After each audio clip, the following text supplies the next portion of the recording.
जी आज बल्दिया के सामने जनाब सिविल लाइन पे जो हर रवायत जुम्मे वाले दिन मगरिब के बाद खाना खिलाया जाता है, तो जनाब लोग खाना खा रहे हैं जनाब, और तकसीम हो रहा है खाना। हाँ जी, और माशाल्लाह हाँ जी, आवाम पुरजोर आवाम आ रही है जनाब, बहुत ज़्यादा आवाम है।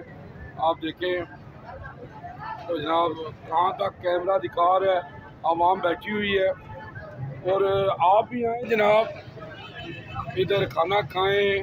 और इस तरह के जो लोग साहिब हैसियत हैं, उनको चाहिए कि गरीबों के लिए ये सिस्टम खाना खिलाएं, क्योंकि आप सल्लल्लाहु अलैहि वसल्लम फरमाते हैं खाना, हाँ जी, नमाज पढ़ो और लोगों को खाना खिलाओ और जन्नत में चले जाओ। तो जनाब अल्लाहुम्मा सल्ली अला मोहम्मद व आले मोहम्मद जी, ये भी आपकी सुन्नत है जी, इस पे अमल करें जी। अल्लाह हमें और आपको अमल करने की तौफीक दे जी। तो माशाल्लाह ये देखें जी, खाना तकसीम हो रहा है अभी तक, आवाम